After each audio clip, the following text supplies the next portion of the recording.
CEO of the Toronto Blue Jays, followed by Q&A. With that, Mark, I'll turn it over to you. Thanks for joining me today. I want to just kind of start out with some opening comments. I don't know if remarks would be appropriate because they're not that formal, but obviously want to reflect a little bit before we get to the Q&A portion. Was thinking through moments and thoughts and memories over the past month, and one moment kind of summarized my heightened awareness as to the magnitude of what was occurring, not just for us but for our fans. I think it was the Sunday after Game 2 of the ALCS. I was walking in a park with my dog and my brother after the game before heading to Seattle. Passed by dozens of Blue Jays caps, sweaters, things you might not see in October. Got to the field where we throw the ball to Cleo, and adults playing catch, baseball catch, in the middle of the park.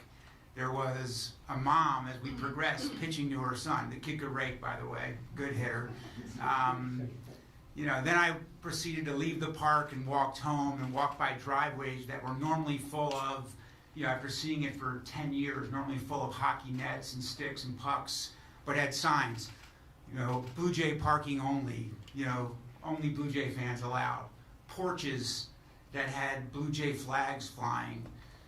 And as I, got closer to the house, I turned to my brother and just said, man, I don't think I've been fully aware as to what's going on. We've been flying across country. We've been so absorbed in everything that had happened. And that kind of, crested on Sunday when my inbox started to get inundated and my text messages were filled with hundreds of text messages. Some from people that I've met briefly along the way, over 34 years in MLB, or people I've met, in the 10 years I've lived here. Some from people I've never met before. But the stories were kind of all the same. It was over the past month, over the past season, we've had unbelievable moments and memories and bonds with our families, with our friends. We kept video links open during the games. We shed tears, of joy, tears of sadness, but we had unbelievable moments. Grandparents to grandkids, parents to kids, brothers and sisters, friends. We kept phone lines open. We'll never forget, the memories that were made. Please thank the team. Thank everyone for us. And it's unbelievable how uniform they were. And it spoke to the power that when you think about giving your life to working in sports, you do so for the moments that you think you might be able to lift a community. But you never imagine what it could mean to lift a community coast to coast. Not just to raise spirits, but to unite people. Not just to give people a reason to cheer, but to give people a reason to feel better about everything going on in the world right now. And for a period of time, it was an affirmation of every reason you work in sports. And then even better to me is when you read deeper in those emails or listen to the comments walking along the street, it was what people recognized about this team. Because I can tell you, having been involved with winning teams or having friends at work in a variety of sports, fans cheer winning regardless of who's on the field. They like to win. Everybody likes to win. But when you hear everyone uniformly pointing out the same attributes and characteristics and traits that we work so hard as an organization to instill, when they notice how authentically a group of teammates love and care for each other, when they notice how genuinely those players want for the fans to win, like genuinely and deeply want it for our fans to win, when they recognize their toughness, this is a group that it's tough to have your back against the wall. This is a group that almost savored having their backs against the wall. They had to win 4 in a row, the last 4 games of the season, to win a very pivotal AL East championship that was meaningful to the stretch run and the postseason run. They had their backs against the wall 0-2 in the ALCS, multiple elimination games, and they always responded. And they noticed that toughness. They noticed that grit, that resilience, that determination, and ultimately what it meant to be a teammate. So it wasn't just that the team won, it was how they won. It wasn't just that they were the players in the field as they accomplished some championships and great things, it was what they stood for as they did it.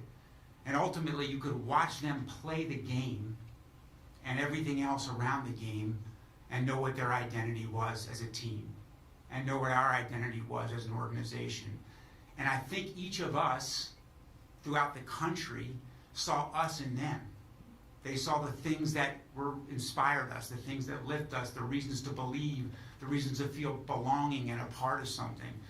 And as I sought to move forward, my overarching sentiment was one of gratitude. You know, first and foremost for our players and our staff for the unbelievable and exceptional effort they gave throughout the entire season, for the expectations they exceeded. No one expected them to do what they did, and for their belief in each other and for the fans they played for.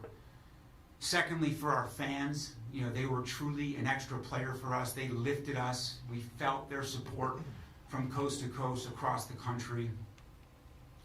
Third, for the organization, it takes exceptional efforts, not just strong efforts, throughout an entire organization, from people working in anonymity down in Dunedin, rehabbing, to people cleaning the concourse and making sure our systems work in this massive ballpark throughout an entire season, to people selling tickets, to people doing, you know, analysis of pitch data, to people rehabbing players. It's an entire organization recognizing that their work is not just meaningful, but essential for us to achieve high levels of success. And finally, to Edward Rogers and Tony Staffieri for leading an ownership group to an exceptional, unprecedented level of support, commitment, and belief this year, but I think even more in past years when maybe the success wasn't as easy to see. That's when it was most meaningful. So I moved forward. It's not easy to do. It's hard to do. I mentioned to Andrea on the walk down, as we walked by the field, I hadn't looked at the field since Saturday. I haven't spent a moment. I don't think, I couldn't look at the field. And I looked out there today. But it's with the rearview mirror on that inspiration, on that gratitude, on that understanding of the ability and potential to lift our community of Canada, that I walk away inspired and recommitted to resume the pursuit. You know, with greater determination, with more resolve, and even more committed.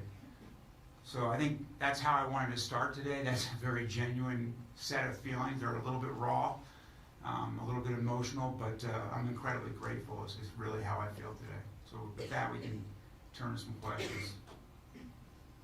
Thanks, Mark. Keegan, we'll begin with you. Mark, when you look at the 2025 team, which traits do you want to hold on to most as like a team identity that can shape how you approach your offseason? Oh, I think toughness and togetherness are kind of, if I had to like sum it up, you know, for me, I think that within toughness is, you know, the character and determination and perseverance.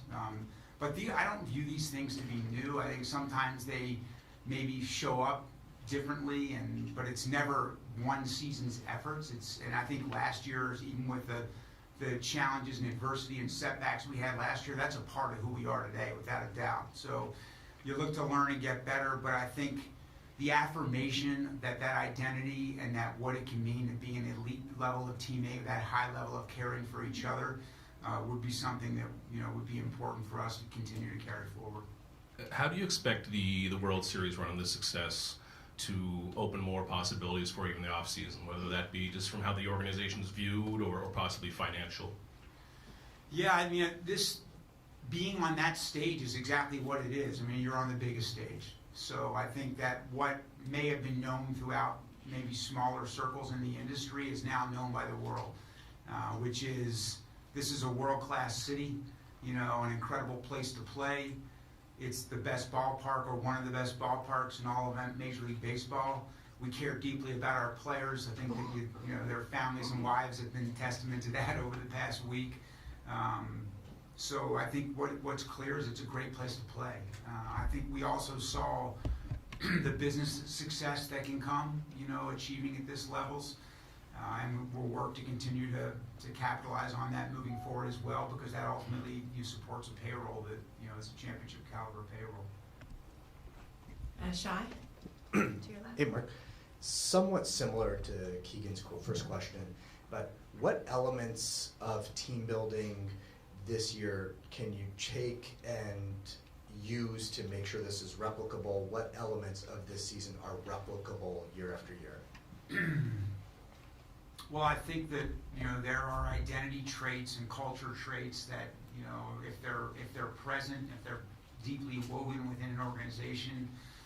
And again, I don't view those to be short term. I think those are efforts from our baseball operations group led by Ross over multiple years, and the identification of talent, the acquisition of talent, the development of talent at the player development level, and the ultimately a building of a team. And I think if the power of having those play out on this stage is that it's more clear to everyone how important they are without having to say it. And I think players that value those things as well gravitate towards it. And given all the impassioned things you said about your experience here, is there any update on your contractual status at this point? Just that we agreed to put that on hold during the postseason run, just in light of not wanting it to be a distraction. But the same things I've said in the past, there's a desire for me to remain here, and a desire from Tony and Edward to keep me here. So I think we'll likely work something out soon. Gregor? Mark, I think everyone would agree this was the special group that you guys had this year. So as you look at trying to replicate that next year, how do you balance trying to make your roster better, dealing for potential regression in some areas, versus also wanting to reward the guys who got you this far this season?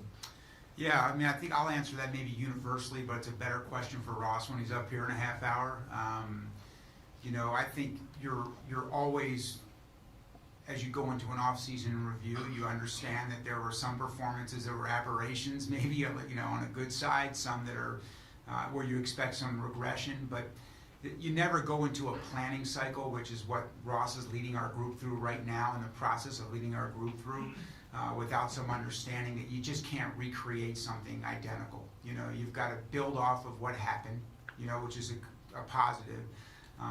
Use that as a platform, but know that you have to plan to be better, because it won't work exactly the same way next year as it worked this year. And then, almost further to Shai's question as well, I mean, you guys have had a payroll for the last couple of years that was already very high. Do you have the ability to go even higher this offseason because of the deep run you guys went on? Yeah, I mean, I think that's yet to be determined. I think that starts with the work that Ross is leading our group through now, which is kind of understanding what potential roster building looks like and where the alternatives lie. What I think is clear is that we've had an unprecedented level of support, and I don't see that support going backwards at all. Rosie? Mark, how crucial, and I'll ask Ross this as well, but we're talking big money here, so how crucial is it to bring Bo back, if you in fact do think that it's crucial? And then I have a supplementary. Yeah, I think my comments on Bo are more just appreciation for what he's meant here. It's more appropriate for Ross to comment on what he'll mean going forward. As I reflected on his ability and toughness and desire to be on the field in the condition he was in during the postseason, and his ability to still provide some of the most important lift in the World Series, but that was only the explanation point on what's been an unbelievable career here. And the fact that I can remember him at his pre-draft workout, my son shagging fly balls as his dad was throwing BP to him, and our scouting staff, on field 1 in Dunedin, Florida. So I can remember back to him being a high school senior in the pre-draft workout. So it's been he's been a special part of this organization and a special part of us building towards this. And he certainly, makes our team better. So as we go through the off-season planning, I'm sure that'll be factored in.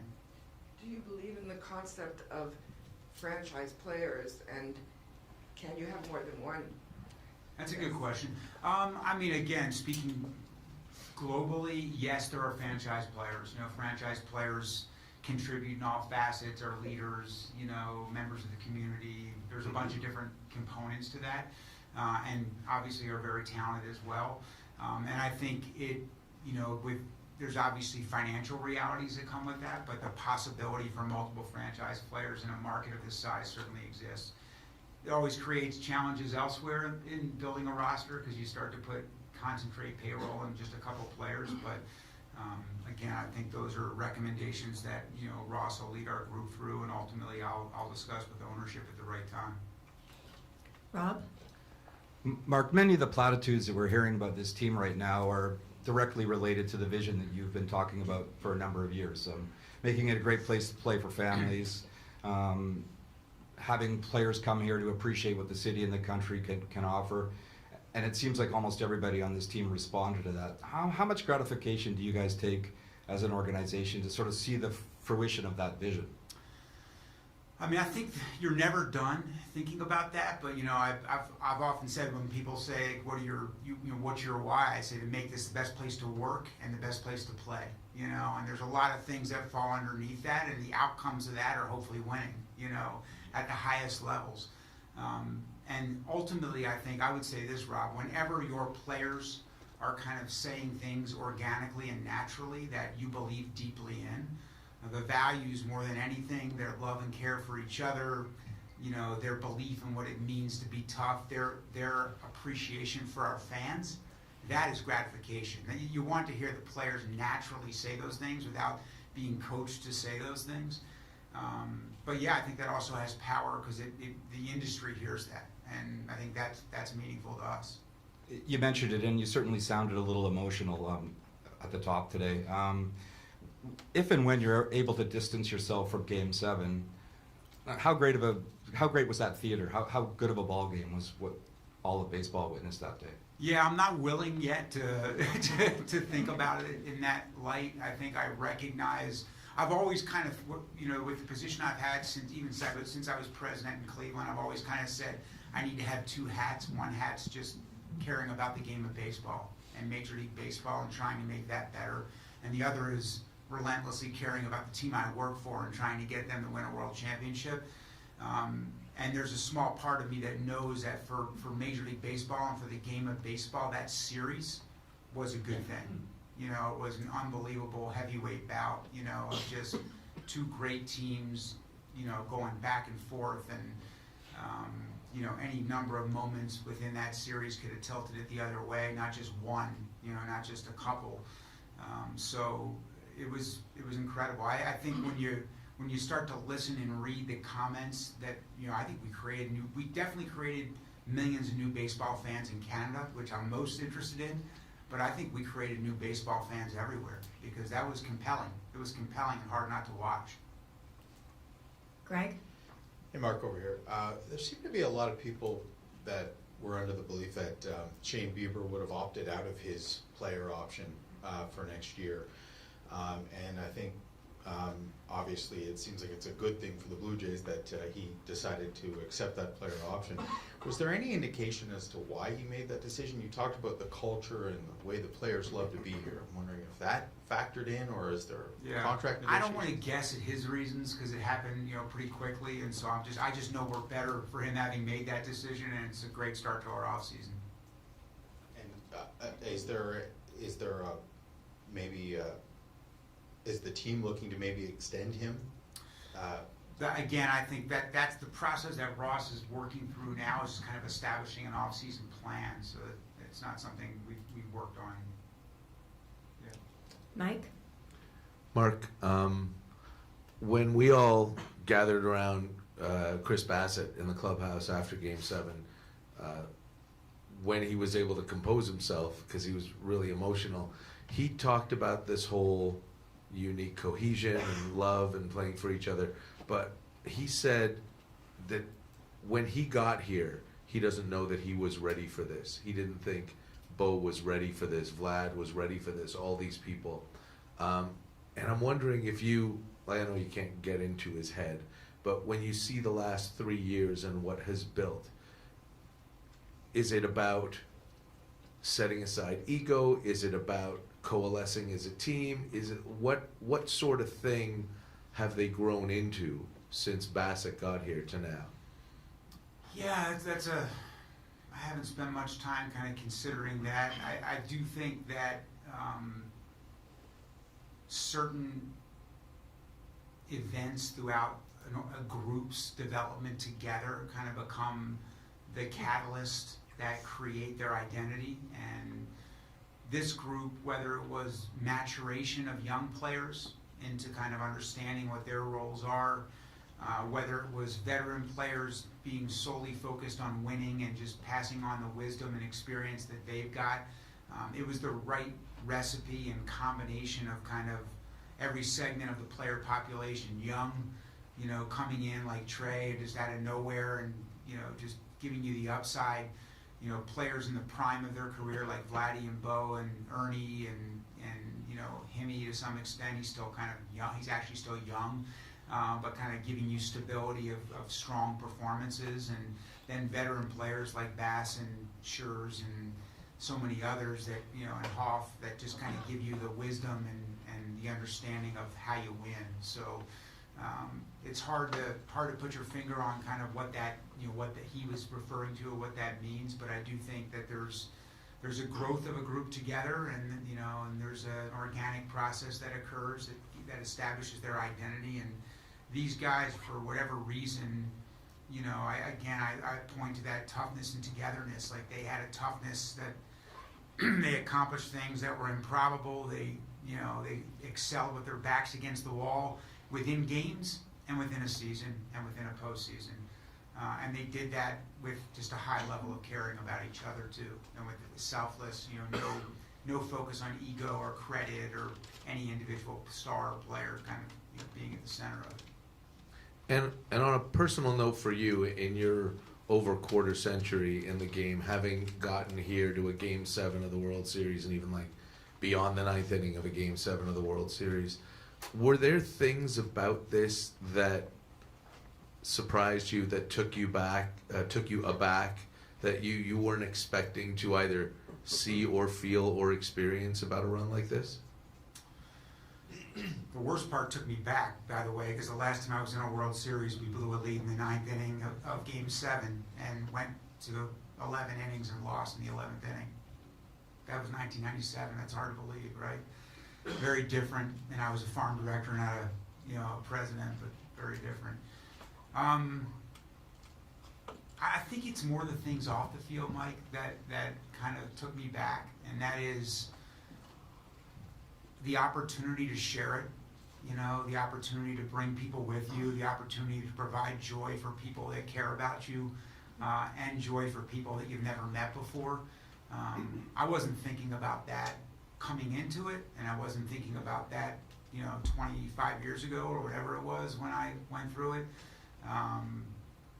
I looked around me and I had 30 family members and friends from kind of all different aspects of my life with me, and I made the determination early on that I'm not gonna shy away from that. I'd prefer to watch the game alone, by the way, but I wanted to share. I wanted the people I care about most to be around me, and that was meaningful.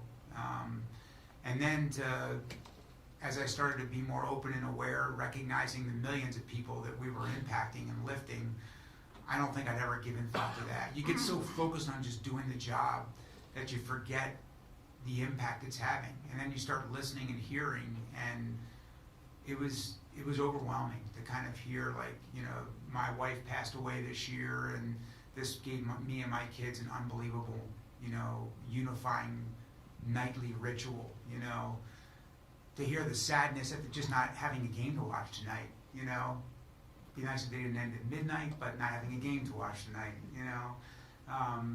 So yeah, I think just the power of kind of lifting people and bringing joy to the people that love you most and people you've never met before would be the things that kind of stand out. David? Hey, Mark, Back one. what are your To your thoughts? What are your thoughts on the job John Schneider did down the stretch and in the postseason? And then, as a secondary question to that, do you have any clarity on his contractual status beyond this year? Yeah, that's the second part's a question for Ross. The first part, Schneids, I think I said this, in the few times a year I speak, and I think kids have the exact same comment, which is he keeps getting better. That's a pretty good sign for leaders, right? When they continue to stay open-minded, learn, and get better. He's certainly put himself at the top, among the top group of managers in the game, and led us through some tough moments this year, and was at the helm for some great moments, and he continues to be a factor and make us better. So. And then you mentioned cohesion and toughness of the players. What kind of role did you see Schneid's in contributing to that? I think that's not one person's role, and again, I think we're focused on collective success and not, giving credit to one person. That goes back to scouts, front office executives that help identify players and acquire players. That goes back to a player development staff at every rung of the ladder, from Dunedin to Vancouver to New Hampshire to Buffalo, and every single step of the way. And that goes back to an entire major league coaching staff that kind of helps to mold that team together. Those attributes don't get instantly kind of come together and then we'll put some magic sprinkle dust on and that happens over years, throughout either drafting, signing, trading, and then developing players, and then with Ross and our baseball ops group building a team. Griff? Mark, you extended a qualifying offer to Bo, which is obviously just a placeholder.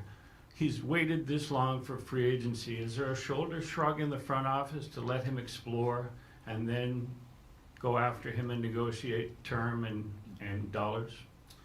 Again, I think we're just starting to kind of put together an off-season plan, and that'll be part of an off-season plan that when Ross is ready, he'll address.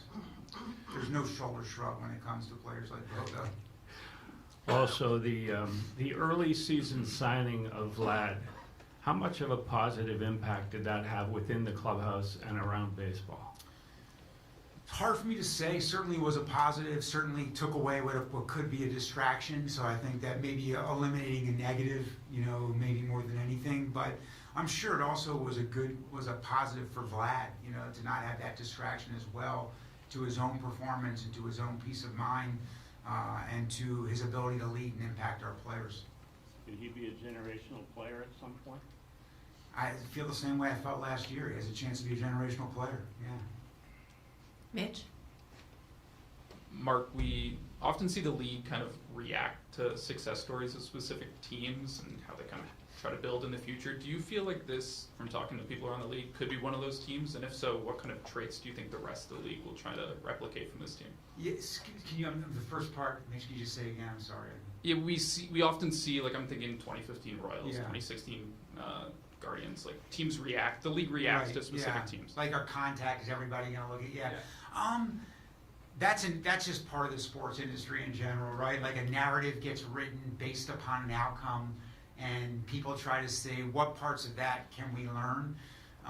Good, executives, good organizations are trying to stay ahead of that, always thinking about where the opportunities. By the time they react to it, it's probably too late, because then you're competing with everybody else for the same talent. I'd like to think that some of the things that happen here are not quantifiable. They're not analytical. They have to do with kind of the parts of the game that are still beautiful, because they have to do with makeup, character, chemistry, culture, those kinds of things which are hard to quantify. The pieces of where that toughness kind of manifests itself in the way we play, the defense, the tough top to bottom lineup. I'm not sure there's secrets there. It just came together with this group, incredibly well. So, again, we've been criticized for the defense, the great defense in the past. This year was a big part of our identity. So I think a lot of different things have to come together. I'd like to think that there'd be some things that would serve as an example for others to kind of build off of, but we can't rest either. As I said earlier, we're going to have to keep, to Gregor, we're going to have to keep working to get better and build off of what we happened this year. Ben? Hey Mark, dialing back the clock a while, probably not a lot of people, myself included, would have anticipated a World Series run for you guys. What do you think was missed, if anything, as far as what this team was capable of going into the season? I think probably just putting too much weight into the outcome last year. Not to say that the outcome this year, is something that anyone would have anticipated, but there is some randomness that happens within a season, and we and our baseball ops group did some serious soul searching and made some changes and sought to learn from last year and get better. Those things, I think, made a massive impact and made us better this year. But the group of players, were still good. A lot of the individual performances last year were still indicative that we would be better. So, credit to Ross and our group for not panicking, for not feeling we had to blow it up and start over. They believed in the plan. They believed in the group we had. They made some adjustments, which you always need to do, in both how we use that talent and in some of the surrounding players, and we got better. And, it's always interesting, that difference between wins is never quite as big or enormous of changes as you would think. A bunch of little things can make a big difference. So, it's not. I can't give you an exact answer, but I think that's probably the best answer I can give. We'll go to Nelson. Straight ahead. Hi, Mark. Two of the biggest signings the past offseason were two Venezuelans, or Himi and Tony. Can you talk about Himi's first season and reflect on how he grew, and obviously Tony's kind of counterpart, which was like a very unfortunate season with a lot of injuries, and how can he impact the future of this team next year? Yeah, I think Himi, what we saw in postseason was him at his absolute best. He impacts the game defensively and on the bases, which we already knew. The upside for him, it's a great floor because he's an elite player on those two facets no matter what. The upside for him is offensively. I think the injuries he dealt with this year, which kind of interrupted his season at multiple junctures, probably prevented him from doing that. But he's a high character player. I tend to forget how young he is because he carries himself, in such a mature way, and but certainly feel fortunate to have him. He's a big part of that what Ben talked about, and part of that change from this year to last year. And Tony, we just need to get him healthy and back. There's a guy a year removed from 40 homers, and he's also a high character guy and a strong leader, but he has to be on the field to do that. So. We have time for a few more questions. Brandon? Mark, I'm just wondering, on a personal level, how did you deal with Game 7 that night and in the following days? Yeah, hug my daughter and hug my son, I actually, I did a lot of self-talk before the game, philosophically, hey, just on a deeply philosophical level, right? I'm not going to be any more complete of a human being. I'm not any better of a leader or a better person if we win, and I'm not any worse if we don't. My life is no more complete or no more incomplete. That's never been about the celebrations for me. It's been about the pursuit. It's been about perpetual improvement and about, lifting people and making this a great place to play and the best we can do for our fans. In that moment, there's a bitterness to know how close you got because you know what it could have meant to so many other people. So I guess I just attempted to make sure that any bitterness I felt wasn't about me or my ego or my accomplishments or my track record. It was okay to feel it as it pertained to disappointing others, and then to quickly work to turn that disappointment into resolve. And I think the only way for me to find kind of comfort and solace was in resuming. So I took a day, and then Monday I was back in here, and it's back to work. We need to get back to work. We're already deep into the off season. So what did you do on Sunday then to maybe, get your mind off? Walked my dog, got outside because I just felt like I hadn't done that. I slept more than I'd slept in a long period of time once I was able to get to sleep, which wasn't easy. Spent some time with my kids before they left and flew back, being around them, centering for me. And then just kind of take some time to do the things I hadn't had time to do, like exercise, read, things that kind of, in the midst of everything we're going through, kind of slip away. Lindsay? Hey, you may say this is a question that Ross will have to answer, but we'll see. There's a report out there that Don Mattingly will not be returning next year, if you can confirm that, and just in general, how you saw him impact this roster in the clubhouse. Yeah, definitely one for Ross beyond me saying that, Donnie, is just a role model of humility, professionalism.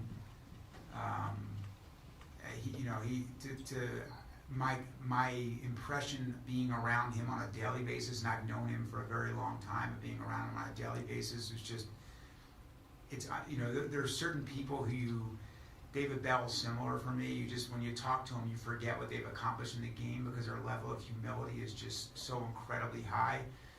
Donnie's one of those guys. I mean, he's a borderline Hall of Fame player, one of the great modern, Yankee players, and he's also managed and done so many other things. His knowledge of the game is so elite, but he never bludgeoned you with any of that. He just was someone looking to help make us better every step of the way. And beyond that, Lindsay, I'll let Ross comment. Our final two questions, Sean and then Shai.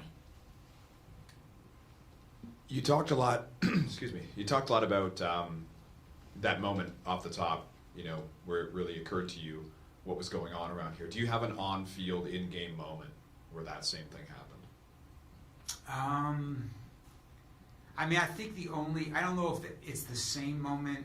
There are probably a few moments that I will always remember.